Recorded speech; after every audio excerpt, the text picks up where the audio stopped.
Ladies and gentlemen, welcome to the inaugural Bojangles Ridgeview Kickoff Classic here in beautiful Blythewood, South Carolina, where the Ridgeview Blazers will host the Dutch Fork Silver Foxes in what is a highly anticipated game. And he's Terrence Harris, I'm Fluky Flugrath, and we really appreciate each and every one of you for joining us here tonight. Terrence, some of that anticipation kind of boiled over into the pregame a little bit there, didn't it? Absolutely. We saw Dutch Fork, after they finished their warm-ups, make their way towards the 50-yard line. And after Ridgeview finished theirs, two teams met for a little bit of what I'll call some friendly banter before we get this heavyweight matchup underway. Well, yeah, and just a look ahead into this heavyweight matchup, there's a lot of high-caliber players on the field today, namely one matchup in particular will be number 44. You can see there in white for Dutch Fork, Jaden Worth, up against Ridgeview's number 56, James Ross, on the offensive line. Again, that'll be a matchup in the trenches all day. Jaden Worth, one of the top defensive ends in the state. If I'm not mistaken, he is the 61st D-line recruit in the entire country, Terrence. That's pretty impressive, and this battle runs a little deeper than just this game today. Worth committed to Clemson, and James Ross committed to South Carolina, so we could see this as a potential line of scrimmage battle, you know, in the Palmetto rivalry for years to come, but it's going to start here on the high school field. Absolutely, and it looks like Ridgeview and Dutch Fork are getting ready for their team intros.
And Terrence, there's a little bit of a storm brewing here in Blythewood, South Carolina, isn't there?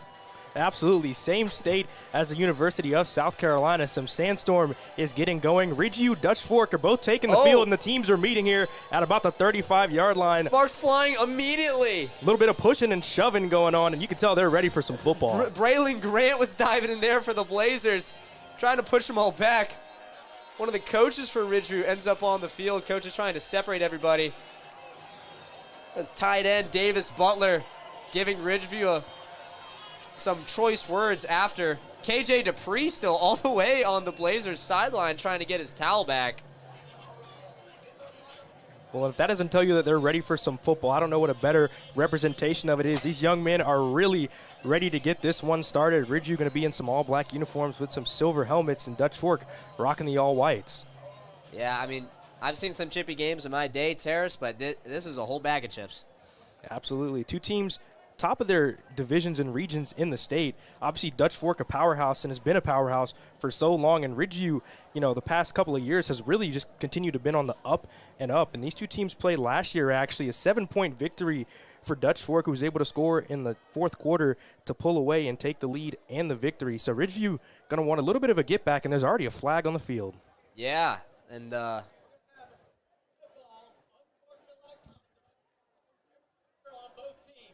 unsportsmanlike conduct on both teams. Like one warning, one unsportsmanlike conduct foul for the game. So normally you'd have two before you're ejected. These teams have both foregone that second one as the teams will trot out. But as you were saying, Terrence, again, this matchup is quite highly anticipated. Ridgeview has been on the upward trend ever since Coach Howard got there 12 years ago, and then he's been their head coach for the last 6.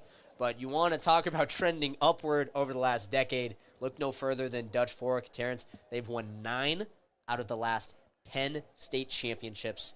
They've won at least 4 straight now, and looking to maybe make another run this year. It's truly incredible, and they're always going to be towards the top. And every year you wonder, can they keep it up? They lose so much talent year after year. Obviously, guys like Julian Walker going to play at the University of South Carolina, and every year they just reload and come with more elite players. Yeah, as the teams will meet one last time, coaches probably each giving them a hey, keep your behavior together. We got a long night ahead of us here. As Sandstorm still ringing in through the Blazers Stadium.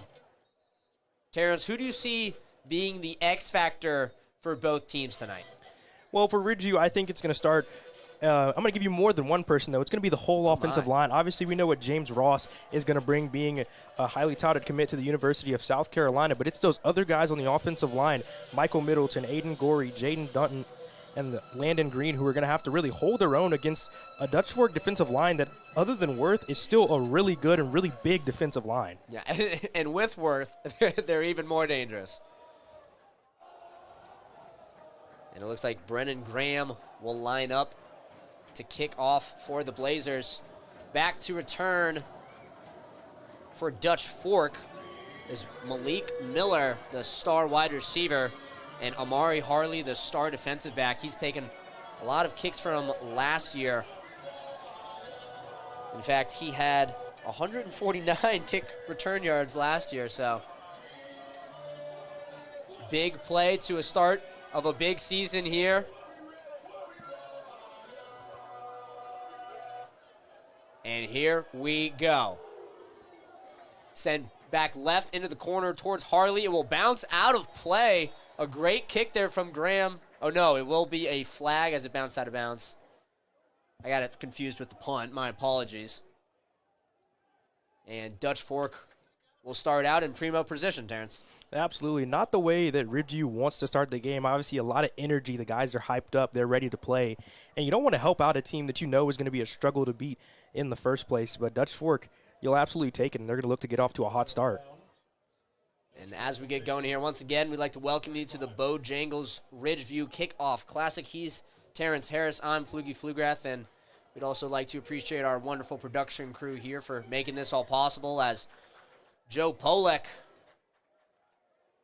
will get ready to line up in the pistol. He's got Kyle Henry out to his right, the elusive halfback.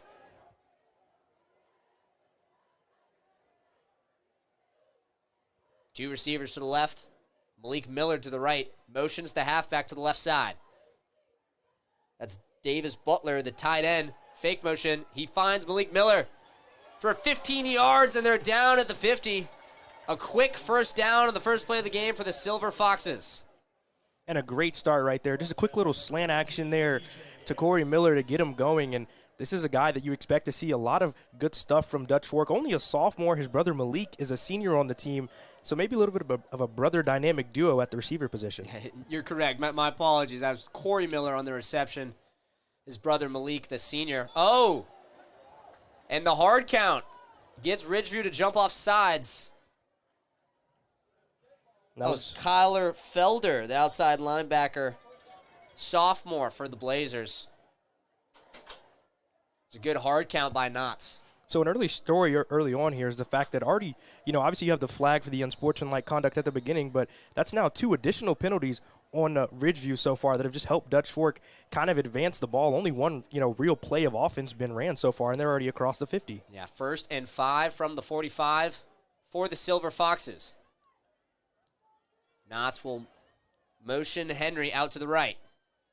Motions Bean. He moves back. Similar play to the one we saw. Fires downfield. It's caught.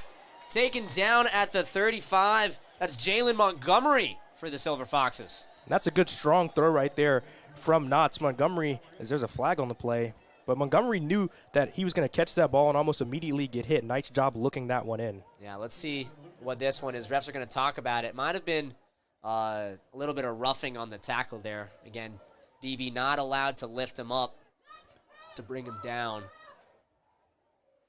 And here's the call.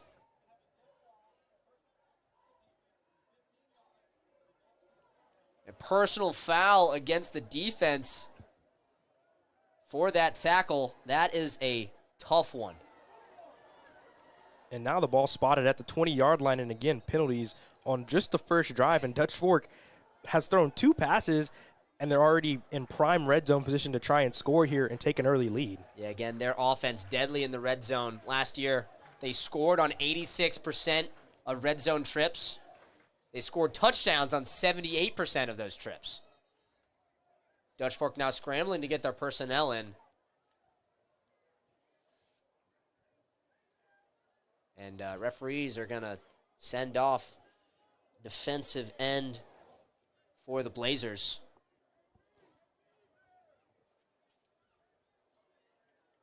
Some substitution issues continuing. Blazers will send on Travis Diamond, number 53, D lineman at left edge there. Fox is still in the pistol. Henry motions. Both Miller brothers to the right. Got both tight ends on the line. He's going to run it himself into the pile and take it down, but not after a first down for the Silver Foxes as they keep on marching.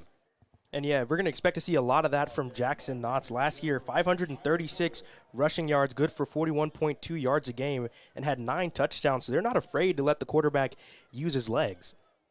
Yeah, and immediately here, Terrence, we're seeing the Ridgeview defense struggle a little bit. What have they got to do to maybe hold them to just a field goal if they can, as Silver Foxes take it at the 9? Well, it starts up front with the defensive line. Even if it's a run play, you want to get good push into the backfield and not allow the running back to have too much space to work with, or even Knotts in this case. Motions Henry. Corey Miller to the right. Hands it off to Henry, and he will be stuffed at the line, just like you were saying, Terrence. Absolutely. That's what they needed to do, penetrate on the side in which the ball was running. A nice job by that left side of the Ridgeview defensive line to get into the backfield and drop the running back for a loss. And Knotts conversating with head coach, offensive coordinator, athletic director, and father, Tom Knotts, over there on the sideline. I'm sure they've had many conversations about this opening drive over the past week as they sub in Quentin Wilson. Or no, apologies, that's Michael Robinson, the sophomore, in at running back. They've got Corey and Malik out to the right. Knotts will keep it himself. He's looking to flip it over to Miller. Miller on the sideline. He gets knocked out of bounds at about the 5. That was Kyler Felder on the tackle. Yeah, Felder, the guy who jumped off sides, but a nice job there by the receiver and Malik Miller to not advance too far because Knotts was flirting with that line of scrimmage, but it was thrown backwards, so all is well. I thought Knotts was actually going to keep that and take it himself, but nonetheless, that's good yardage. You're now inside the 5-yard line. The question becomes, do you go to the run or do you try and throw the ball in here with your elite receiving core? Yeah, a little triple option there from the Foxes. They've got 2 tight ends on the right side, and Damian Smith and Davis Butler. Michael Robinson will motion out wide right. Knotts takes it himself towards the end zone. Touchdown, Dutch Fork. And that's a good way to start it if you're Dutch Fork. Obviously, we already saw the design quarterback run, and in the backfield, Knotts looked like he knew that one was his all the way to go. So a good start here on the first drive for Dutch Fork. Ridgeview defense showed a little bit of nice job bearing down there, but couldn't get it done. And Gabriel Medina will trot out for the point after. Jacob Brown, backup quarterback, on the hold. Kick is up, and it is good. Silver Foxes 7, Blazers not on the board yet. Still early in this first quarter. Terrence, what adjustments would you like to see out of Ridgeview? Well, defensively, I think their defensive line started to get a little bit of pressure. They have some big guys, Javon Holmes, number 99, 5'11", 283. And even Clarence Stokes, he's 255. So they do have some weight on that defensive line, and they're going to need them to penetrate. Now, what we're going to have to look for is the first drive is typically a scripted drive. You typically know exactly what you're running. And Dutch Fork wasn't really off target at all. They weren't really behind the sticks at any point. So now, Ridgeview, can your offense respond? And when your defense goes back out, are they going to be able to go with an unscripted drive here against the Dutch Fork offense and make a play? Yeah, again, Dutch Fork able to get everything they wanted on that one. after a pass complete to Corey Miller and another pass complete to Jalen Montgomery. A couple penalties, and that was about it. Ridgeview will try to respond. Again, we talked about their offense a little bit earlier and before the broadcast as well. They're really looking to try and pass the ball. But against the Silver Fox pass rush, it's surely going to be difficult. But before then, Medina will line up for the kick. That's Chris Jackson on the far side to return for Ridgeview. And Isaiah Small, the senior wide receiver, on the near side.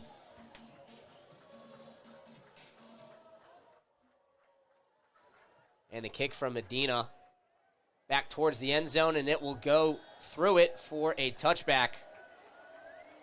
Blazers start on the 20. Really good kick there from Medina. In high school, you don't always see guys be able to kick the ball hard, but let alone borderline through the back of the end zone. So a good job there by number 1 to put Ridgeview in a spot where they're going to have to go about as far as they're going to need to here. Gets a really good Dutch Fork defensive line. Yeah. And again, Terrence, we talked about all the different players on the Dutch Fork defense, but who should we be watching for in the Ridgeview offense? On the Ridgeview offense, you got the senior quarterback, obviously Trey Howard, but I think he's going to look a lot to Kanye Reed, a Wofford commit, a guy who transferred from one of the rival high schools here in Blythewood High School, and expect to see number 8 play a big role. They hand it off. Gain of about 7 yards. He's taken down at the 26 on the handoff to Spencer Bobian. Yeah, and Bobian coming off of a really good season, 1,300, almost 1,400 total yards, and had himself 20 touchdowns, so a guy that they're going to maybe lean on when they do run the ball, but obviously the receiving core is where they're going to want to have their bread and butter. Yeah. Dutch Fork in the 3-4. They have Worth on the left side, Ross on the opposite. Quick pass to Jackson. He spins through it, and he breaks another tackle. He's free. The 40, the 30. They're trying to catch him down, but they can't catch him tonight. Chris Jackson on the second play of the game. Touchdown, Blazers. And there is a flag down on the field, but how about Chris Jackson? One of the receivers out there didn't actually make a good block on the Dutch Fork defensive back, but one of the things he talked about is he is a track athlete. This guy has some insane speed, and the 3-star receiver broke the tackle. Not committed yet, but I guarantee you that one's going on the Huddle highlight reel. Yes, we talked about his track speed, Terrence. He's not just a state champion in track. He's a national champion in track through the Under Armour National Championships. Part of the Ridgeview 4x100 team and 4x200 team, and you can see why they won the championship right there. So the penalty, I think they're calling it on the sideline for Ridgeview as maybe they stepped out of their box, out of their designated area where they are allowed to be beforehand. Yeah, I wasn't exactly sure who it was. Looked like it might have been Cam Smalls, who was a little too excited.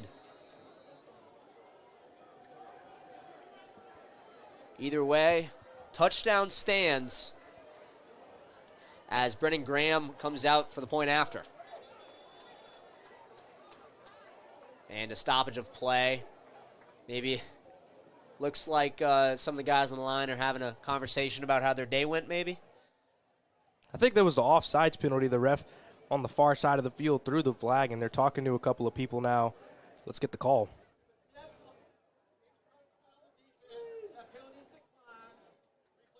Encroachment, but it was declined.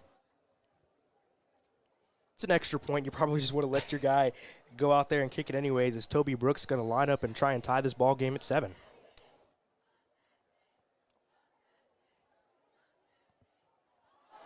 Oh, and it's blocked. Play is called dead. As that was KJ Dupree and Noah Leggett looking at returning it for 2 points. An impressive stand there for the Silver Foxes to maintain the 1-point lead. Absolutely. Looked like Ridgeview was maybe going to get a little bit of momentum back with a really big play to, guess what, one of those star wide receivers that we figured was going to play a big role in this one. But the Dutch Fork special teams unit, you got to play all 3 phases of the football game, and they're going to give their offense a 7-6 lead now as they're going to get prepped for their second offensive drive.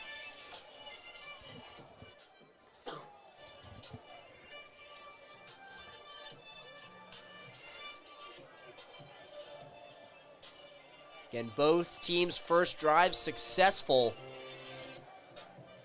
Dutch Fork will come back onto the field.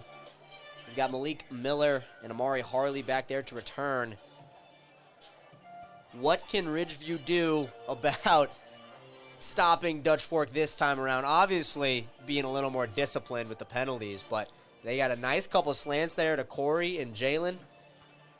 What do we need to see here out of the Blazers? Yeah, like you said, starts with the penalties. You got to kill the penalties immediately. This kick from Brooks needs to preferably find the end zone, because I wouldn't want to put it in the hands of Malik Miller or any of these guys that are back here for Dutch Fork. But the defensive line, when Knotts drops back to pass, they have to be able to get pass rush on him and make him feel uncomfortable. Maybe speed him up a little bit, and he might start missing a couple of throws, as does any quarterback.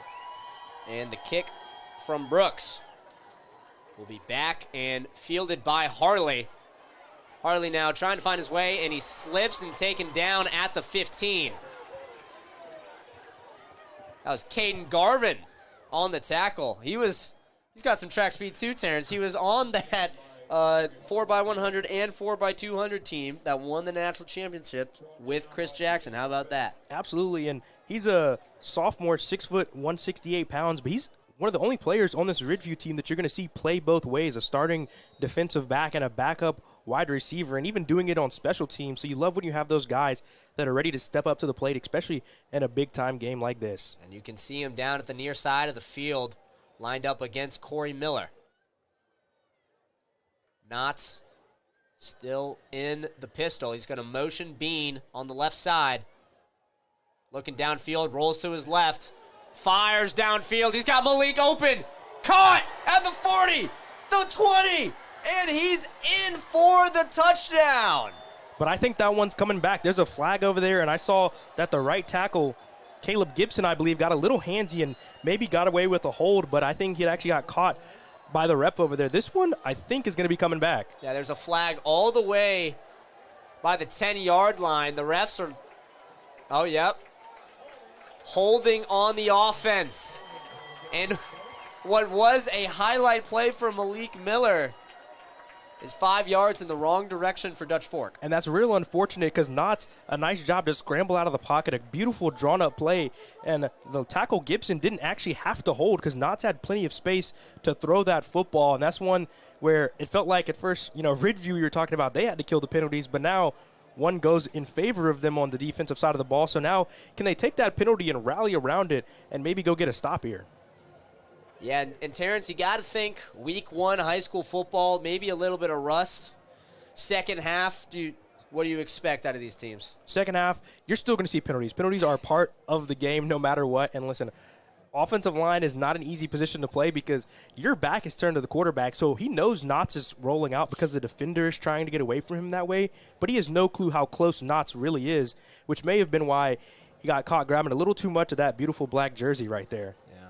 And Malik Miller nearly just had 85 receiving yards and a touchdown on the season. But instead, it'll be 1st and 15 for Knotts. He's standing all the way on the 3-yard line in the shotgun. He drops back, throws wide, caught, checked down, brought down at the 10 by Kyler Felder. He's been all over the place tonight. Absolutely. He had the penalty, but that's one way to help make up for it. Knotts actually probably should have released that ball slightly earlier, as that was a little bit of 21-on-21 crime. Quentin Wilson actually had to reach back a little bit to catch that football, and by that point, Kyler Felder said, "I'm here." Yeah, again, that was Quentin Wilson in the backfield. Not known for his pass game, but still able to do it.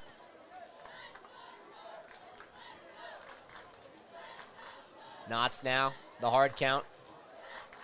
Little fake motion to Bean on the right side. Quick pass, caught.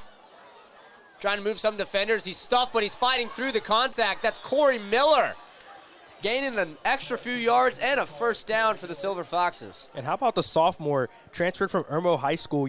Even high school level has a transfer portal nowadays, but you could tell this means something to him. Now, something to watch out for. I think Ridgeview bought a delayed blitz there, and they were actually able to get a little bit of a hit on Knotts, so maybe they're going to try and do that a little bit more often and see if they can get in his head. Absolutely. This is a physical game. Coach Howard for Ridgeview said one of the keys to their success today would be matching the physicality of Dutch Fork. Fake handoff. Knotts rolls right, gets hit, finds Bean. through the 50, and he's taken down by Ananias Thigpen at about the 52. Absolutely, and Bean is one of the 3 tight ends that you're going to see them use, but he's more of the receiving threat. Obviously, you saw it there, and Dutch Fork really moving Knotts out of the pocket, not trying to let Ridgew's pass rush get to their senior quarterback. But what a luxury for both of these coaches and teams to know, not only do you have a senior quarterback back there, you have your son back there going to battle for you. Nothing as thick as family ties. Just over 6 minutes left in the first quarter here. Knotts will motion Wilson wide left. He'll take it himself for a gain of 7. Nice tackle there by Raymond Jones, though. Kind of cut the legs from under Knotts, and one of the risky run of, trying to run your quarterback consistently is, he takes enough fits, starts aching a little bit. Things could potentially affect his throwing mechanics, but obviously that doesn't concern Coach Tom Knotts and company. Yeah, they have some tough players over there at Dutch Fork. Also doing a superb job of taking their time. Again, the clock just winding down and down as he motions Henry over to the left side. Motion Bean right under center, and he'll run it himself. Knotts will get just enough for the first down right there at the 30, 35 and a half. Jackson Knotts with the carry. Kingston Lucas, though, came up and delivered a little bit of a thump there, kind of ran into each other like a car crash, and Lucas was able to get the better of Jackson Knotts. So I'm interested to see if they are going to start going to the passing game a little bit, which we've already seen have some great success against the Ridgeview defense. Yeah. Dutch Fork has no problem going either way. Last year they had 2,400 some rushing yards and 2,300 pass yards. So a balanced attack is what you probably can expect to see from Dutch Fork. Henry on the left. That's Smith now. The high gets hit from behind, and ball sails widely out of play. That was Felder on the hit. And man, has he really turned things around since that delay of game. And that's the blind side of Jackson Knotts that he cannot see. He has to trust his left tackle over there, and he ran forward to kind of hold up. Luckily for Dutch Fork, though, that ball just fluttered out of bounds and didn't get in any harm's way. Yeah, again, hit on the release. Dutch Fork will line up for 2nd and 10. From the 36. He's got Corey Miller wide right. Bean on the left side of the line. Drops back. Feels the pressure. Moves through it. He's going to run it himself right through the middle. And he slides down at the 23. Was a little bit of contact there. Don't know if it's enough for a flag. And I'm shocked there wasn't a flag. Typically, you want to be extra protective of the quarterback, and as soon as they see him sliding, if someone hits him, boom, they kill the play there. That was actually big number 55, Garrison McElrath for Ridgeview, who got through the line, but again, not showing off the mobile ability there, and a smart decision to run, and I like the decision to slide, to be honest with you. Yeah, he was not a lot of friendly jerseys there as he crossed the 25. He's got Robinson back there with him. Being on the left, he hands off to Robinson, and he'll get stuffed after about a 3-yard gain.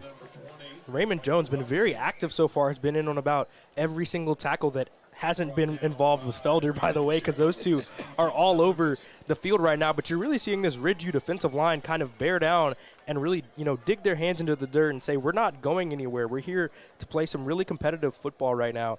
But Dutch Fork, however, is driving. Yeah, again, you mentioned it. McElrath having some good moments. Javon Holmes, a name to look out for.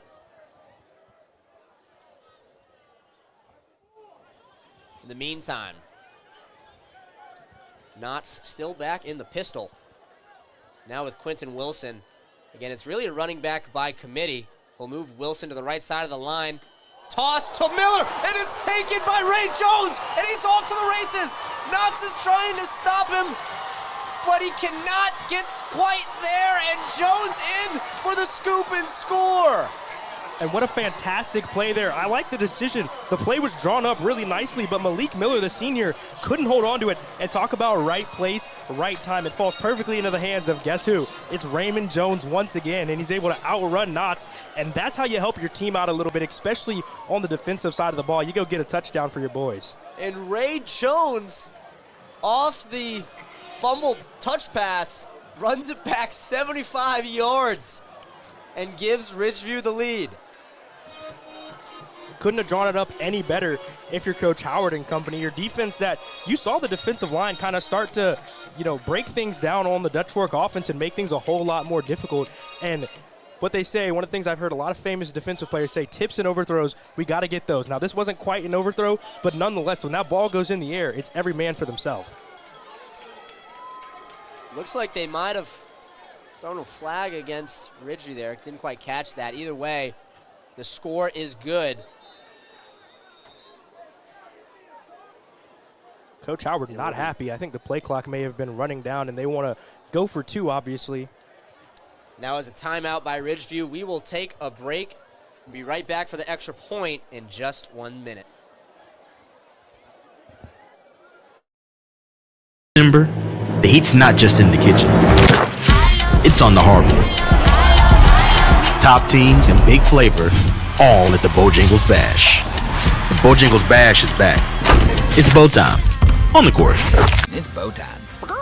There's a lot of breakfast sandwiches out there, but only Bojangles has the Cajun Filet Biscuit. Shake things up with a boldly seasoned chicken breast on a fluffy, made-from-scratch biscuit with bow rounds and your choice of drink. Order in the app or at Bojangles today. It's bow time.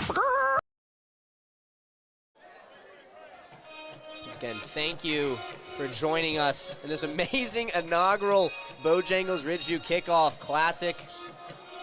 And I'm full right now, Terrence. I don't know about you. I got a couple of chicken tenders before this. They didn't even ask us to do an ad read. They just had some Bojangles for us. I was like, all right, this is great.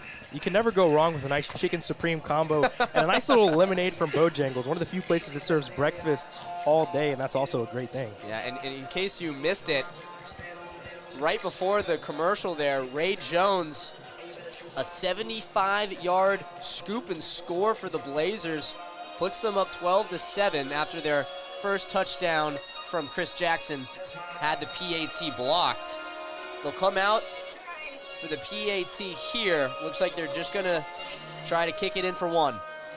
Yeah, after Coach Howard called that timeout when his team probably originally wanted to go for two, he's like, let's just take our points now. But how about this? Fireworks has been kind of the name of the game so far. Both of these teams have had big play after big play, even seen a couple of them called back, including one for Ridgeview. And so, and they're going to switch up the formation, maybe looking to get tricky here. Looking back at Coach, a little confused. Could be a feint. 7 seconds on the play clock. They're going to come back into kick formation. 3, 2, 1. They get the hike off. Brooks. And the kick is good. Really good execution there from the Ridgeview team as a whole. Obviously, maybe they wanted to see if they could catch Dutch Fork napping on the special teams unit. By the way, they've already blocked the kick, so very good reason to be concerned. But a nice job by everyone to come back and get set and make sure they can get the kick up and good. Yeah, Terrence, do you think that's potentially a setup for later in the game, maybe setting up a two-point conversion play, or do you think they're just trying to kind of feel Dutch Fork out a little bit? I think they're just kind of trying to see what they can get out of them, but that definitely could be a potential future setup play. Now, obviously, if you score again and you're Ridgeview and you do something and you go out for the extra point, Dutch Fork might be more inclined to be extra ready for a potential fake at this point, but I definitely don't hate the decision if you're Coach Howard. Obviously, a lot of energy in the stadium, a ton of fans from both of these schools, and your team just grabbed a whole lot of momentum on that touchdown. Yeah. Momentum is the name of the game in football, as Brooks will kick it off to the Silver Foxes. Blazers up 13-7 with 2:52 here in the first. Once again, I'm Flugie Flugrath. He's Terrence Harris. We thank each and every one of you for joining us in this beautiful Bojangles Kickoff Classic. Sun is finally setting down over by the end zone where Amari Harley will field it. Brings it back to center. He's going to try to bounce it wide left. Takes a juke, and he gets tripped up and taken down at the 20. Kick returned by number 15, Almer. Zach Daniels, the tight end, getting in there on the special teams unit for the tackle, and that'll hype his boys up a little bit as he comes off the field, and the Ridgeview defense gets ready to retake the field after their big, long touchdown. Yeah, and if you saw Kingston Lucas on that, kind of fell down during the block, and it was the perfect landmine for Amari Harley to come and trip right over him. The perfect spot. So now if you're Dutch Fork, how do you respond on offense? You know, you can call it a fluke play because that's kind of what it was, but still, nonetheless, Ridgeview's defense was starting to really figure out this offense to a certain degree. So now you have to go out there, if you're not, and even if you're Malik Miller especially, clear your head. It's a new play, and you got to play ball. Yeah, even with the formidable Dutch Fork O-line, the Blazers' D-line was able to win the last drive, and here's the handoff to Henry. He bounces back out wide left, and he picks up 11 yards for the play and a first down. Caden Garvin coming up to make that play, but that left side of the offensive line has been a good spot for Dutch Fork to run the football so far tonight, so I expect them to continue to lean on that big left side. Well, yeah, that combined with utilization of all three tight ends. Again, they've got, Davis Butler, Damian Smith, and Anderson Bean. While Bean is more of a vertical threat, he can still get involved in the run game. Two receivers wide right, a receiver to his left. Knotts takes the snap. Play action. Finds Corey Miller, nearly picked off. Corey Miller breaks the tackle. He's trying to break another one. His brother Malik is trying to carry him through, and there'll be a flag on the play. And that was Kingston Lucas, who was about a millisecond away from jumping that route, and there's a flag. Might be something on Miller for trying to drag his teammate. You're not really supposed to be helping aid your teammate by dragging him like that. Probably just the brotherly instincts coming in there. Again, Corey Miller had the split-second reception, broke a tackle, and then was starting to go down. His older brother Malik, lifting him up. Yeah, and that will be the penalty. And I got to say, Terrence, as an older brother myself, that's a penalty I'll take any day. See, I can't speak on that. I am an only child myself, so I have no clue what that means. But nonetheless, I like being there for your brother, both the football term and actually literally your brother, and trying to help him out there. But that's one that I'm sure his coaching staff is going to talk to him and they're going to learn from. But how about this? A lot of slants so far for this Dutch Fork offense, and although that one was almost picked off, it's been working for him well. Yeah, again, they had that early play earlier in the first quarter where it was an absolute bomb to Malik Miller for about 40 yards through the air. Other than that, to your point, it's been all about 10-yard passes and runs. Oh, and a false start against the Silver Foxes. I think that was Neron Ford. I saw him flinch a little bit, and one thing about being on the offensive and the defensive line from the 1 year that I played football, listen, if someone moves, everyone is getting up and pointing at that person, and everyone's trying to plead their case as to why it's the other side's fault. It looks like it was Travis Diamond on the other side there, applying the pressure on Neron Ford. As center Brody Lorenzo will communicate with the sideline a little bit, trying to get everybody back on track. Again, he's just a sophomore, but he's a big leader on this team. Even just as a sophomore, he's got a couple offers, one to Cincinnati, I believe. Knotts now with Wilson in the backfield. Motions to his left side. Still in the gun. There's Smith now, left side of the line. They hand off to Wilson and run it left. Lorenzo pulls, and Wilson makes up a ton of yardage. He's still going. Chopping his feet. They finally bring him down at the 20. And that's a grown man run right there from Quentin Wilson. That left side of the offensive line cleared a hole you could have driven a Mack truck through. That was impressive work there. Snap was a little low, but a good job by Knotts there to hand that ball off. And the legs of Quentin Wilson, all 6 foot, 190 pounds of him, kept churning and burning until he finally was dragged down. Yeah, and again, that big center, Brody Lorenzo, pulling over to the left side with Damian Smith, the tight end. Really overloaded the Blazers' defense there. And another run to the left side, strong side. Knotts will keep it himself. He's got some daylight down at the 5. He fights through it, and he's in for another touchdown. And Jackson Knott's legs have just been the story of the game, especially every time they get down close to the goal line. You're seeing the mix of run and pass from Dutch Fork in a beautifully executed read option. He caught the edge, moving inside just a little bit too much, and the speed and break tackle ability of Knotts gets him in the end zone. Here comes Medina for the point after. all we know might be an important point after in this one. Still tied at 13 after the block kick earlier against Ridgeview. And the kick is up right down the middle. Silver Foxes take the lead 14-13 with just over 40 seconds left here in the first quarter. Again, just so we're all on the same page of the matchup, Ridgeview has been an up and trending team, but let me read you some of Dutch Fork's legacy here, Terrence. In the past decade, they have gone 113, 9, and 1. They have not won 10 of their last 123 games. And Terrence, I did the math. If I were to go to Bojangles and spend $37 on their chicken meal, $36.99, I could eat every single piece of chicken for a game they didn't win and still have 2 pieces left over.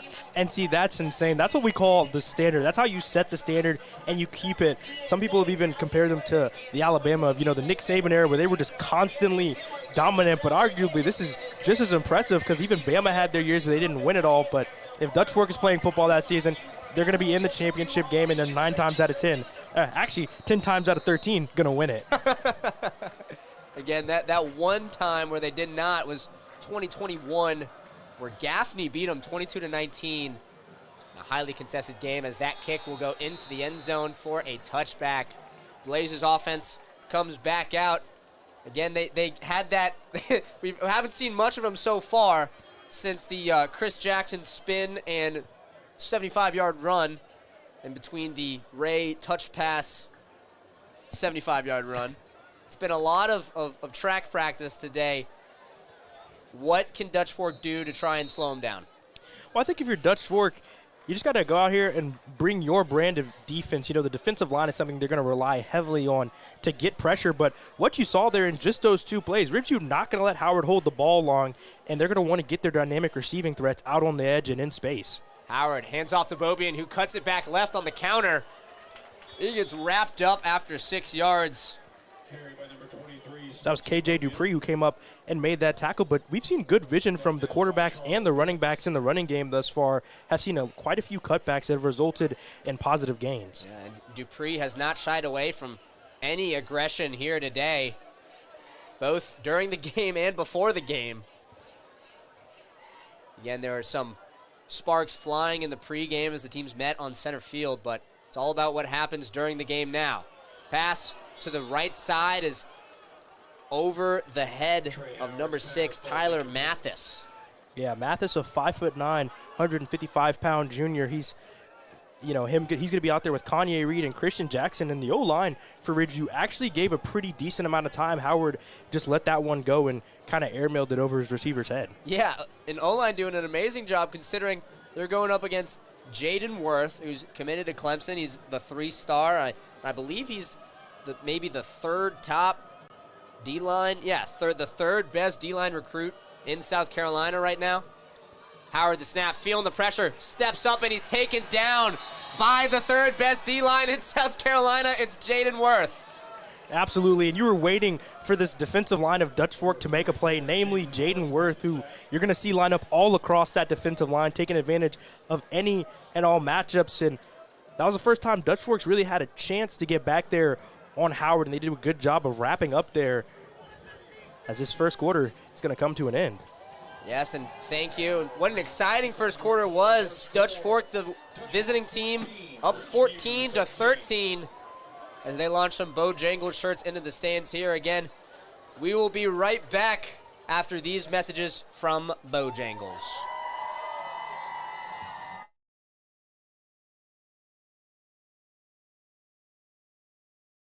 It's bow time.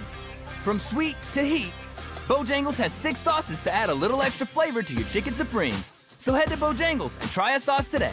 And pair it with our new refreshing summer-ready strawberry lemonade. It's bow time. This December, the heat's not just in the kitchen. It's on the hardwood. Top teams and big flavor, all at the Bojangles Bash. The Bojangles Bash is back. It's bow time on the court.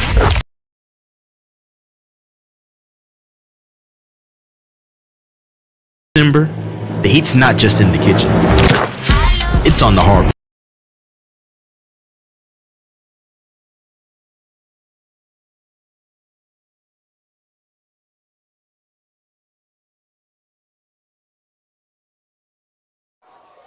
And welcome back to the second quarter of play here in the home opener for the Ridgeview Blazers as they welcome the Dutch Fork Silver Foxes. I'm Flugie Flugrad, joined here by Terrence Harris. It's a one-point game here as the Blazers will punt it away. That was Chris Jackson, the star receiver, on the punt. And it's fielded by Montgomery, and he's brought down nearly immediately at about their own 47. And we were wondering if we were actually going to see Jackson punt. He was listed as a starting punter, but you know, it's a little weird given the fact that he is, you know, their star receiver. Dutch Fork, good pressure there, but a good job by Caden Garvin and company to get down there and make the tackle. Yeah, again, normally your star receiver isn't your punter, but when I asked Coach Howard of Ridgeview about Chris Jackson, he said he's a renaissance man. Not only is he a stud football player, again, we mentioned his track accolades, he also plays the drums very well in church, I've been told. Apparently he's a very talented guitar player, and, get this, Terrence, he sings. Wow, so he does a little bit of it all, and now he's out here showing off on the football field. Yeah. Silver Foxes now back out on offense. Bean on the left side. Knotts left alone in the backfield, steps up in the pocket, looks for Corey Miller, and it's off the mark. Dutch Fork pass falls incomplete. That was Caden Garvin on the mark.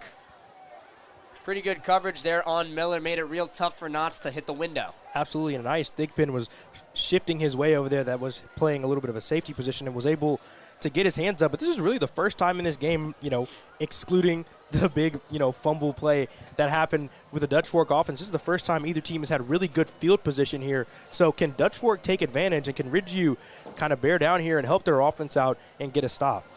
And Dutch Fork on the 47. Corey Miller to the left. Scott Wilson back there with him. Fake toss, dumps it to Corey. Feeling a little pressure. Corey able to slip through it, and he's knocked down on the other side of the 50 in Ridgeview's 47. And that was the same play that they ran actually when they had their little mishap there and allowed Ridgeview to score a touchdown. They went with a different guy this time. Obviously, it was Corey Miller this time instead of Malik. And that's a nice tackle there by Raymond Jones, though, because Corey, not a guy you want to let get into space and kind of let him get loose.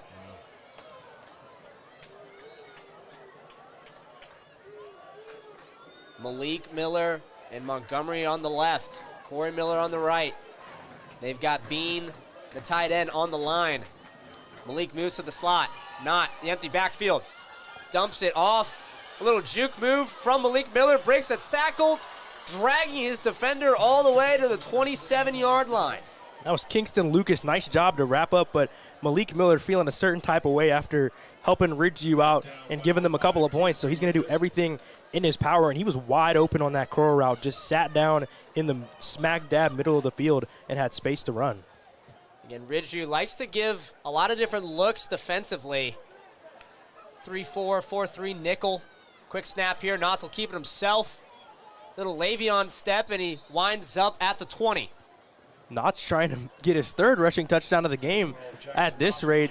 Game that's seen a lot of fireworks. Both of these offenses have been clicking on all cylinders, but that was a big third down pickup there just a couple of plays ago to Malik Miller, because now if you're Dutch Fork, you're in the red zone. Your running game has worked really well as of lately, so now Ridgeview has to worry, are they going to hand it off to any of their three really good running backs, or are they going to let their quarterback keep it, or even a pass? Yep, and the one they've got with them back there is Robinson.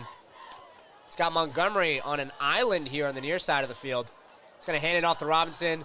Little juke up the middle, and he's met on the left side of the line by Cameron Creighton, getting involved for the first time tonight. That's a fantastic stop right there, as Robinson was looking to get a little bit shifty there and kind of wiggle his way through and try and go up the middle. But how about the linebacker Cameron Creighton, a senior on this team? Both of these teams are very veteran-led teams for the most part. Obviously, the biggest position, the quarterback, you have a senior, but the running backs, the receivers, I mean, it's seniors all over the place. So this is a big-time game to kick off a lot of these guys' final season. And the ref's going to blow the play dead for a second. Looks like it will be a timeout, but potentially, I'm not entirely sure, Terrence. Wonder if maybe they're looking Equipment for issue. an equipment issue. Obviously, you want to make sure that the health and safety of all those that are playing out there is top notch. I wonder if maybe he's bleeding a little bit, and that's why they pulled him. Yeah, that's because his gear looks pretty fine. 99 Javon Holmes might have been feeling a little bit queasy. Again, first game of the year, you always see cramps, especially on a hot August night here in Blythewood, South Carolina. We're going to come for a short break, and we'll be right back just after this.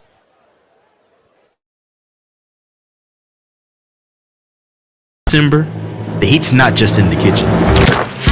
It's on the hardwood. Top teams and big flavor, all at the Bojangles Bash. The Bojangles Bash is back. It's bow time on the court.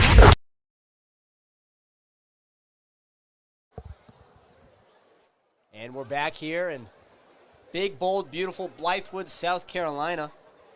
Dutch Fork hailing from Irmo. The visitors are up 14-13 on the home team, that being the Ridgeview Blazers. And Terrence, it's been definitely back and forth so far. Dutch Fork knocking on the door. What can Ridgeview do to keep this a close game? Well, if you're Ridgeview right now, they've gotten into the red zone. They have really good starting field position on this drive, though, so your defense by no stretch of the imagination is out of it. Obviously, we've already seen them have a really long touchdown when Dutch Fork was in plus territory, so if you're the defense for Ridgeview, you want to bend but not break. You want to try and hold them to 3 here. If you get a turnover, awesome. But the bare minimum, try and hold them to 3. And if you're Dutch Fork, what do you have in your bag to go out there and make sure you get the 7? And we'd like to thank each and every one of you for joining us. That was the beautiful voice of Terrence Harris. I'm Flugie Flugrath. And Terrence, you're probably hearing a little bit of the crowd noise here.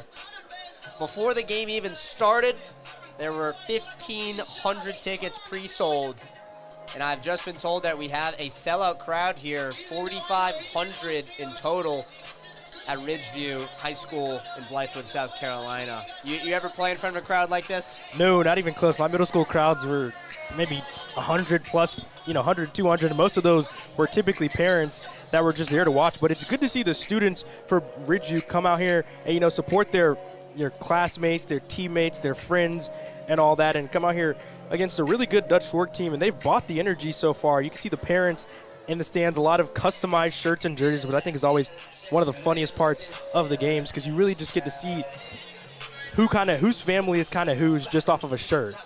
Yeah, the whole community coming out for this one, and they were getting ready to start back up, but they're going to pull it back. I'm going to take this opportunity to mention a little bit earlier in the week, went and saw Ridgeview's practice. You talk about everybody getting involved. What time do you think their practice was, Terrence? Ridgeview. It had to be early in the morning probably, because let me tell you, when you get into the afternoon in South Carolina, it gets insanely hot. So I'm going to go with 5:45 in the morning. You're dead on, Terrence. I talked to the athletic director here at Ridgeview, Brian Rosefield. Great guy. He's helped us out a ton during this whole process. Invited me to practice. There he is at the bottom of the screen right there. Probably can't see him. He's over here on the track. He invited me to practice. I said, Coach, that's great. What time? He said 5:45. I said, no worries. And then he said a.m. Sure enough, we were here at 6 in the morning, and but so was the whole team. Terrence, he had the whole team here at 6 o'clock in the morning. These guys are committed to the craft. They're here for a full 2 hours, and then they got to go to school. Are you kidding me? And you have to be bought in. Looks like they're actually working with something on the field now that they brought out a towel. Wonder if maybe someone lost something off of them right now, as we're going to have a little bit of an extended break here with Dutch Fork up by 1.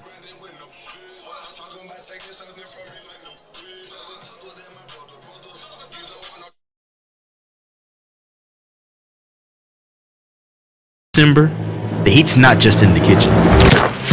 It's on the hardwood. Top teams and big flavor, all at the Bojangles Bash. The Bojangles Bash is back. It's bow time on the court.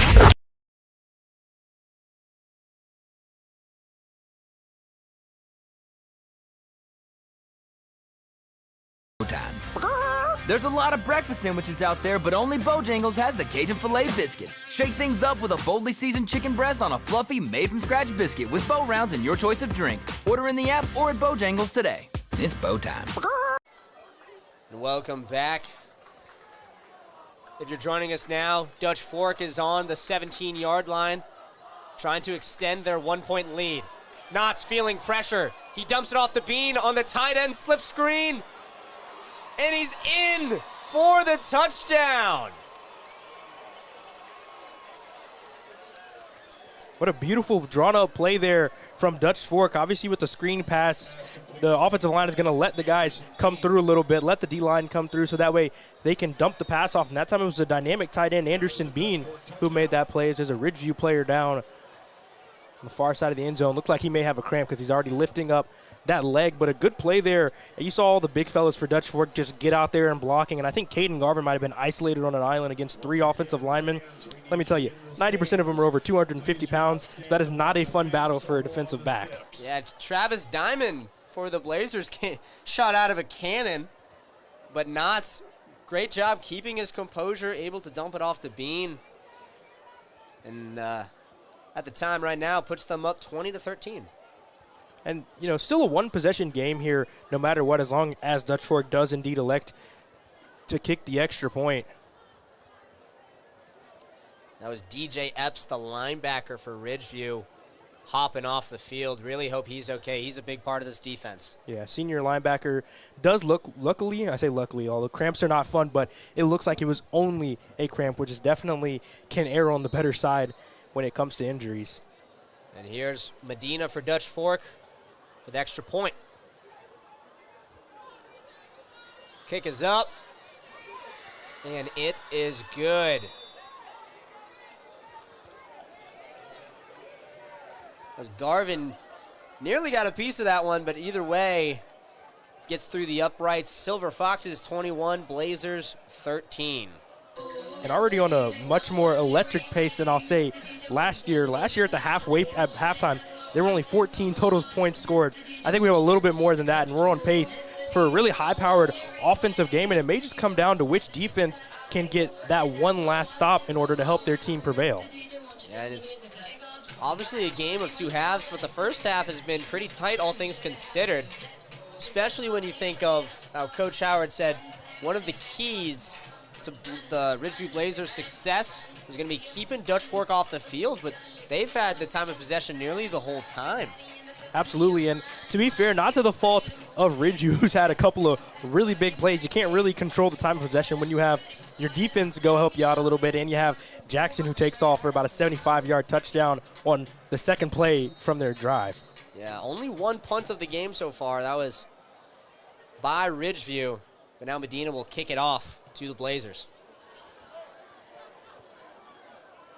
Fielded at the 10. Taken out to the 23. Fighting his way to the 25. As the pile will go down right about there. Blazers take over. Yeah, Medina got under that one actually a lot more than his previous kickoff attempts, and that allowed Jackson to come up and field the ball. And those long legs just kept driving until he was eventually dragged down. Yeah, again, Jackson had the first touchdown of the day for Ridgeview on a 70-plus yard spin move, broken tackle, and sprint to the end zone. Their second touchdown came defensively off the scoop and score from Ray Jones. Ridgeview trying to find another way to score here.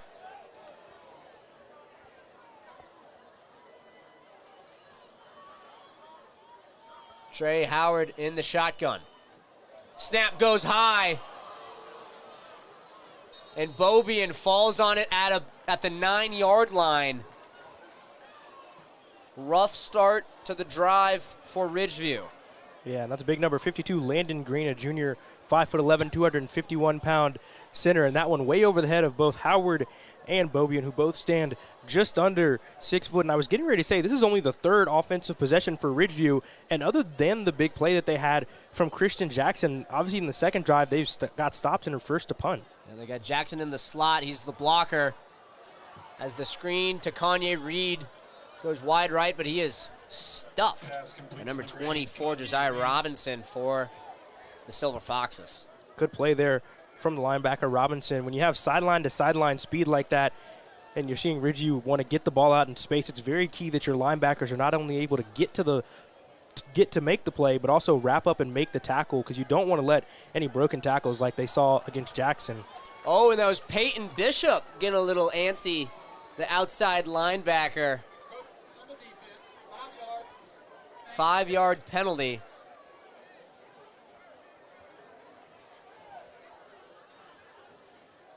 And Dutch Fork now starting to kind of be bitten by these penalties. We've seen it kind of ramp up, and looked like Bishop was just a little bit too ready to go get Howard there. He couldn't quite hold his water.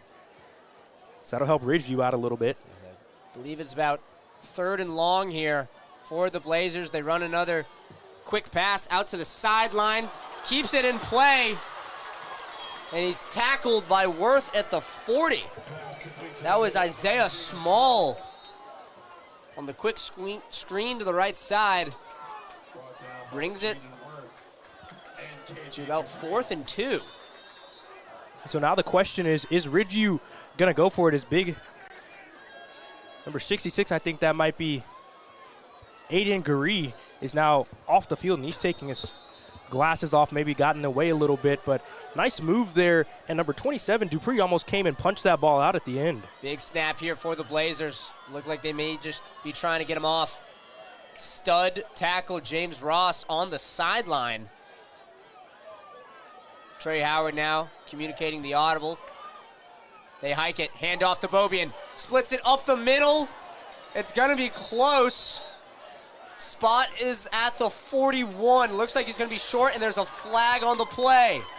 Yeah, and I was wondering if we were going to see it. They would have probably had to bring the sticks out at first, but Bobian definitely got tackled up there by the face mask. I think that may have been Worth, who kind of reached his hand out, and his grown man strength unfortunately caught the face mask and not the body. Yeah, ref's discussing it right now. Again, you can see those bright yellow Bojangles yard markers. About a yard, half a yard further than where the ball is placed, and Dutch Fork likes the spot.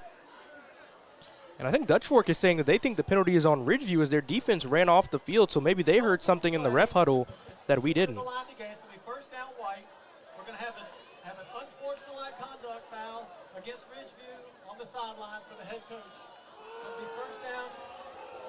Unsportsmanlike conduct called on not Dutch Fork, but Ridgeview's head coach, as the Silver Foxes take over on downs, plus 15 yards. Absolutely, an absolute killer there. If you're Ridgeview, I thought that spot was close enough where they would have needed to bring out the chains and maybe measure that one, but the refs make the call that not only did they not have to measure it, Ridgeview was short, and Coach Howard, that's a big penalty now because you put Jackson Knotts and company right back in the driver's seat to go score and take a 2-possession lead. Yeah, Knotts and the Foxes here on the 26. He's got Henry back there in the backfield with him. Corey Miller to the left. 2 receivers to the right. He'll take it himself off the tight end motion to the left side, down the sideline, and he's knocked out of play by Ananias Smith. Ananias Thigpen, my apologies. And it's kind of weird there.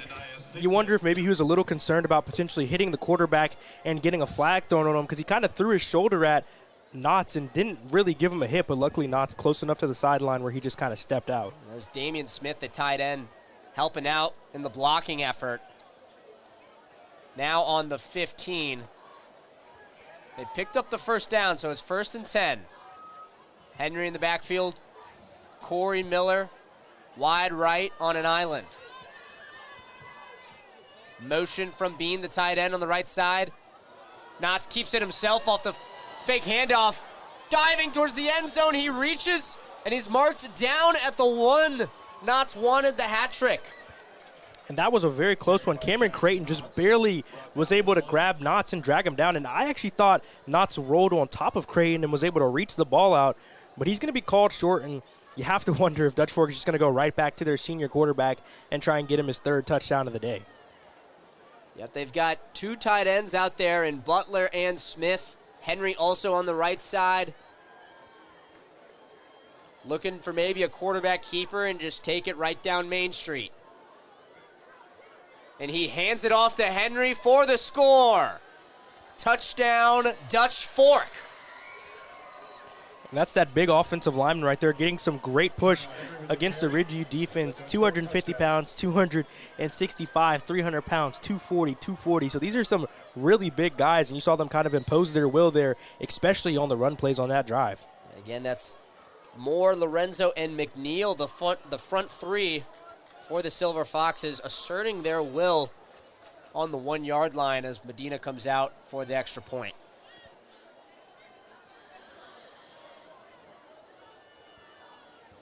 Kick is up and through the uprights. It is good.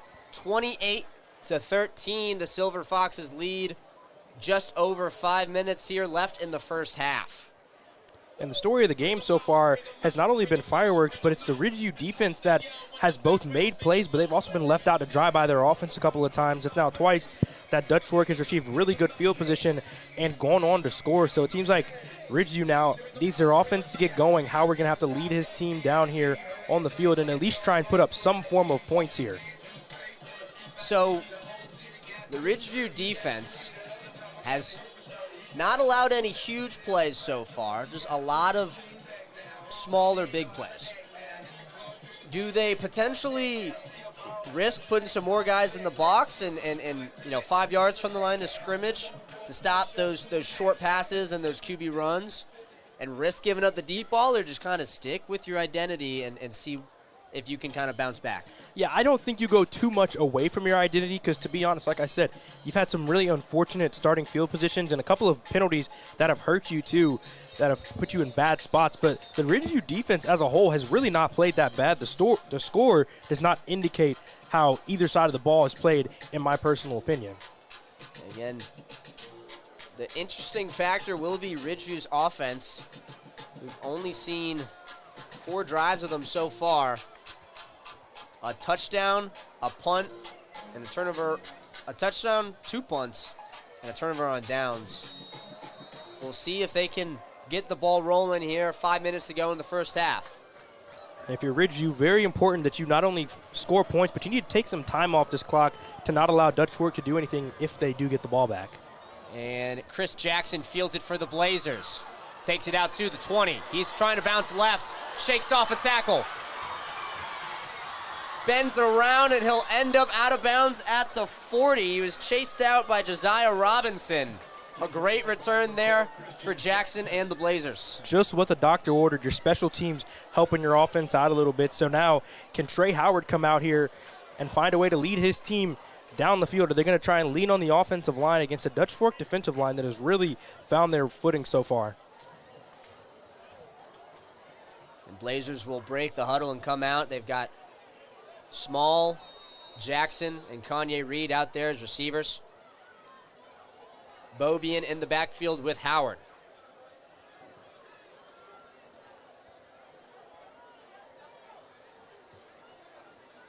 Dutch Fork showing 3 at the line with 2 outside linebackers. They blitz. Handoff goes to Bobian. He's trying to fight his way through. Helmet comes loose. Ball comes out. Play is whistled dead. That was Aiden Guree, whose helmet came off. So they will sub in a replacement offensive lineman. And Aiden Guree, a big 5'11", 288-pound, just a junior. So between him and Ross, those are some two really big guys on the Ridgeview front. And so now we're seeing Ridgeview try and establish the run game. And with the passing game, can they hold up for their quarterback, Howard? Are they going to continue with the quick passes? 2nd and 7 here for the Blazers. They hand it off to Bobian again, right up the gut for a pickup of 3. Another carry for number 23. Bring up 3rd and 4. Again, this is about the same spot they went for it on 4th and 2 last drive, Terrence. What's your play call here if you're in the headset for the Blazers? If you're the Blazers, you have to go with something comfortable. I am personally more on the aggressive side when it comes to playing offense. That's just me. So if you're Coach Howard, you have to make the decision. Do you maybe run the ball, think, hey, maybe we get 2 or 3 yards, but we're definitely going for it on 4th? or do you go with a passing play that you think could get you all of the yards? Look at 27. Dupree, that is. He'll back off the line. And they blitz again. Howard rolls to his left. Nowhere to go. Tries to throw it away. And he is brought down about 10 yards behind the play by James Smith on the DB blitz. There's going to be a flag on the play. I think we're going to get grounding here, but the safety Smith shot out of it like a cannon. And unfortunately for Howard and company, he literally rolled right into the blitz, and all he could do was try and get rid of it, which looks like it's going to result in an intentional grounding. Yeah, he had B.J. Platts, the linebacker, coming up the middle. Smith was there to meet him after the escape roll. Puts him at 4th and very long, Terrence. Yeah, and if you're Ridgeview here, you have to punt no matter what. Now, you cannot risk, potentially turning this ball over right here where you currently stand, which is on the 16-yard line is where they're going to be snapping it from. And if you're Jackson, you're going to need to have your best punt right here. You don't want to give Jalen Montgomery too much space. You want some nice hang time in the air and put it pretty far, maybe make him start past the 50-yard line. And the snap and the punt. Montgomery will meet it. Oh, and he's hit by Small before the catch at the 45. Small did not see the fair catch, it looks like, and another penalty against the Blazers. And Smith and Dupree are letting the Ridgeview bench know about it. And, yeah, there's just literally no reason whatsoever for Small to hit the Dutch Fork returner in Montgomery. Even if you didn't see the fair catch signal, he didn't even have the ball near him. So there was no reason for that. I'm sure his coaches are going to chew his ear off here in a second. He's down there talking to Coach Howard, who's actually a lot calmer, at least animation-wise, from what we can see than I would expect. Puts Dutch Fork in another dangerous position with 3 minutes left to go in the half here. They might even try to chew a little bit of clock here, Terrence. Absolutely, but you can't do anything if your offense is scoring too fast. That's a really good problem to have, and it feels like every time something has gone wrong for Ridgeview since that fumble return for the touchdown, every time something goes wrong, they compound it with something extra, like a penalty. Obviously, on the previous punt that they had, it was the one on Coach Howard for the sideline infraction. This time it's on Small for hitting the returner who wasn't even close to catching the ball. Plethora of flags been thrown out tonight after those pre-game antics where there was a game misconduct penalty called on both teams before the first kickoff. Knott's now in the gun. He'll take it. Looking for Malik Miller. He's got him wide open off the slant. Breaks a tackle. Breaks another. And he's in for a one-play drive touchdown for the Silver Foxes. Now, what I didn't see there is I think it was number 21, Quentin Wilson, the running back, as that was a screen that had to take some time to develop there. But I think he may have started blocking a little bit before the ball came out, which you were not allowed to do. But then again, Ridgeview Fender might have just fallen down. But nonetheless, another quick touchdown. So I guess that answers your chew clock question. True that, Terrence. Medina will come out for another extra point. It's been solid so far. 2:45 here to go in the first half of play. Kick is up and through the uprights, which brings the score to 35 Dutch Fork, 13 Ridgeview. And more points in this game for Dutch Fork than they scored last time. But how about the quarterback, Jackson Knotts, the senior, first game of the season here, and he already has 4 touchdowns, 2 rushing and 2 passing. So he's showing off the versatility that he has, and it has his team up with a hefty lead. Again, we talked about the pedigree of Dutch Fork and the challenge that Ridgeview is going to have. Certainly formidable. Again, if we flash back to the first quarter, Ridgeview was up 13-7 at one point after some big defensive plays. Dutch Fork has been able to adjust well with some solid runs and possessing the ball.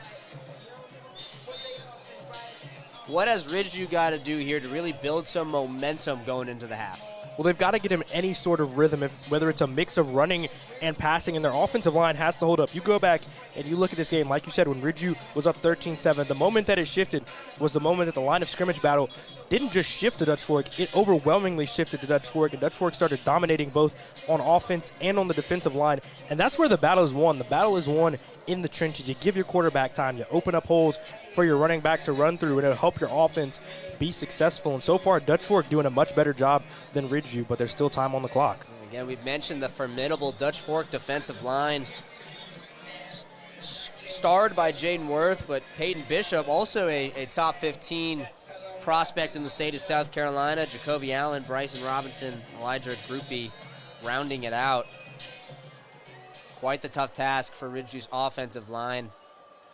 Again, their stud tackle, James Ross, committed to the University of South Carolina. Hasn't been involved too much in this one. Maybe trying to get involved in a little bit more of the run game here. Terrence, what do you see out of Ridgeview here? Absolutely. I see them looking at Worth, first of all, because while the whole defensive line has been a game record for Dutch Fork, Worth, when he started to really show his head in this game and really started to show out, that's when the rest of the defensive line kind of started to get a little more animated, get a little more hype, and you really saw them come together as a group and really play some lockdown defense. 2:45 here left in the first half of the inaugural Bojangles Ridgeview Kickoff Classic. And if you're needing a halftime snack, I think they got Bojangles up here in the press box, Terrence. Listen, sounds like a great snack to me. As long as they have some chicken and some honey mustard, I will be A-okay. Yeah, and our tech team is loving the Bojangles right now as well. Trey Howard now back on the field for the Blazers. Got Bobian with him back there. Jackson wide left. He takes a snap. Runs away from the defender. Looks towards the sideline. Feet out of bounds. Pass was intended for Tyler Mathis. Heels might have been just on the line there. Yeah, not a bad play, though, from Ridgeview. I like that. You get the ball out of your quarterback's hands fairly quickly, but like you said, Mathis just a little too far to the sideline. And while it may be early in this game, with the way the momentum is shifting, it really feels like it's starting to become a must-score kind of drive for Ridgeview. Yep, 2nd and 10 from the 20 for the Blazers. And Howard definitely feeling the pressure from Worth and Groupie on that last play. And you see James Ross over there, this big left tackle for Ridgeview. Howard now drops back, wide to Jackson. Similar to the play that he scored on, and he breaks through 3 tackles, jukes another defender, and he's pushed out of bounds at the 37. Getting the ball out quickly out of Howard's hands and getting it in the hands of your playmaker. Let me tell you, this kid, Christian Jackson, is not a 3-star for no reason. He's already shown the ability to break many tackles tonight, and that may be the little fire that the Ridgeview offense need to ignite them and maybe get them rolling here. Ridgeview now across the 50 for the first time in the last 3 drives. 1st and 10 now. Howard, quick to Mathis. It's over his head. He's feeling a little bit of pressure there from Ethan Mose. Yeah, free safety Charles Price, a senior, was back there waiting for the tip and the overthrow, and he almost got those, but it falls harmlessly to the ground. And if you're Howard, you live to see another down, but you have to bring that football down. You'd much rather you throw it low than high, because high you allow for tips. Yeah. And here's Howard dropping back, feeling the pressure from Bishop. He's hit on the play. Oh, and it hits this receiver in the hands. That was Caden Garvin. Too much pressure there from Smith and Dupree. Wasn't able to catch it. Again, Peyton Bishop was able to hit the throwing arm of Howard. Didn't get it off perfectly cleanly. You saw it was a little wobbly. Ladies and gentlemen, we are in a lightning delay. And there will be a lightning delay. I wasn't going to mention it, but there was a little bit of flashes in the distance there just now. I believe the rule for South Carolina High School League is 30 minutes from last lightning strike. So before we cut to a little weather break, Terrence, any last remarks here as we're winding down the first half? Yeah, so with Howard's arm getting hit there, that actually almost helped him because the ball floated a little weird in the air, and that's a play that I know Caden Garvin, he's going to be kicking himself for. But now, here's where the big thing comes in.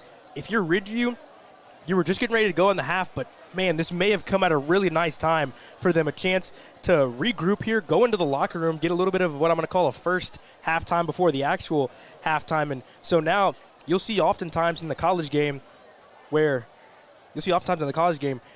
teams will come out of the lightning delay, and next thing you know, they're ready to go, and they're firing on all cylinders, and the momentum completely shifts. That remains to be seen here, but everyone's going to take shelter for now. Yeah. Again, lightning delay happened around 8:45. As of now, we expect to be on at 9:15, but we will keep you posted with any updates we find out. Thank you for joining us here for the Ridgeview Bojangles Kickoff Classic. We will be back right after the weather delay. December, the heat's not just in the kitchen. It's on the hardwood. Top teams and big flavor, all at the Bojangles Bash. The Bojangles Bash is back. It's bow time on the court. It's bow time. Breakfast, lunch, or dinner, the Carolina legend can make your tailgate a winner. We're talking crispy chicken, made from scratch buttermilk biscuits, and all the fixins to feed your crew faster than you can say touchdown. Let Bojangles do the cooking. Order your tailgate today. It's bow time.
Welcome back.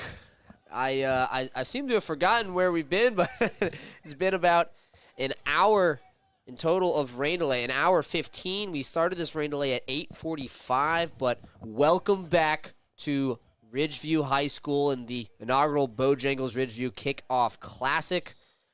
Teams are back and warming up on the field. Again, he's Terrence Harris. I'm Flugie Flugrath, joined here by the illustrious tech crew we have joining us, making everything possible. We have been informed that out of an abundance of caution, they will be proceeding the game without fans. Again, had some pretty good lightning out in the distance there. And only 2 minutes and 8 seconds left here in the first half. Ridgeview trails the Silver Foxes 35-13. And I'm being told that there has been another lightning strike in the distance. And we will keep you posted. We're trying to watch football as much as you are, but obviously player, fan, coach, personnel safety is the top priority. We have decided to continue this game with no fan re-entry. You can go to youtube.com/RidgeviewSports to follow the game live. Little announcement from the PA announcer there. There is another lightning delay. Yep, and there is the lightning delay. Ridgeview and Dutch Fork coaches visibly upset. While we have a minute here, again, assuming we come out of the other side of this rain delay and we're playing football, Terrence, who does this break in the action benefit the most? I think it benefits both teams. And the reason why I say this is because Ridgeview game was starting to get away from them, and they needed something to kind of break it up. At first, it seemed like halftime was going to be the little break that they needed in order to kind of regroup and see what they can do. But when Dutch Fork really started to dominate on the lines of scrimmage, that's not an accident, if that makes sense. It's not like it took some fluke plays for them to get to that point. So with them being able to dominate on the line of scrimmage, while Ridgeview might be able to come out hot, and that's their hope, Dutch Fork is still going to give them a whole lot of problems. And obviously a 35-13 game currently after things started off really red hot for Ridgeview and couldn't have been in a better spot in the blink of an eye. You know, they look up and they're down 22 on the scoreboard. Neither coach obviously happy with the rain delay, but that's going to add another 30 minutes onto this one between these two teams that have become some sort of powerhouses in the state of South Carolina. Yeah, and if you're just joining us again, we have been hit with another lightning strike. They have said that they will try their best to proceed after the 30-minute weather delay, but out of an abundance with caution, they are not allowing fans back into the stadium. Once again, this second weather delay hit at about 10 o'clock, so according to policy, 10:30 right now is our tentative start date. Again, we'll keep you updated best we can. Again, me and Terrence are your troopers, and our wonderful crew here. I see the cameraman over by the window. They've been working with us strong all night. And again, stick with us. We will bring you Blazers versus Silver Foxes as soon as we can.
Welcome back, and for those of you that have stuck with us through this turbulence here, we appreciate you very, very dearly. Again, he's Terrence Harris. I'm Flugie Flugrath for the Bojangles Ridgeview Kickoff Classic.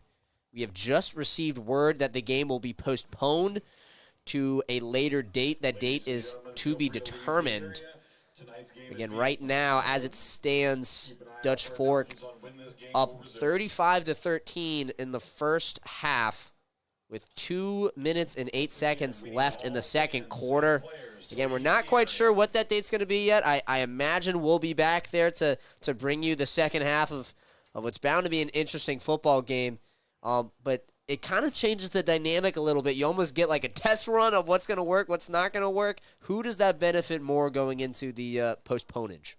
I think the fact that this is the first game of the season kind of leaves it at an even slate, I'll say. Had one team already had they been middle of the pack through the season and their tendencies were set in stone for the season, then I'd be like, okay, Ridgeview could have the edge, or I'd be like, Dutch Fork has the edge. But both of these teams, assuming that it's not going to be played before their next game, because I highly doubt, more than likely it'll probably be trying to find a time for a bye week or something for them to squeeze the game in if they have the same bye week. But I think now this gives both of these teams a chance to look at film, see what they did well in this one, not only take that into their next games that they played, but if/when these two teams do meet again, you now take that back into account. And so Lightning couldn't even wait for the last 2 minutes and 8 seconds. And then, of course, as soon as the players get out here and start warming up, boom, the Lightning decides to come right back and strike again. So that obviously has led to the postponement of this ball game, which is really unfortunate because I was really excited to see how Ridgeview, who was already starting to drive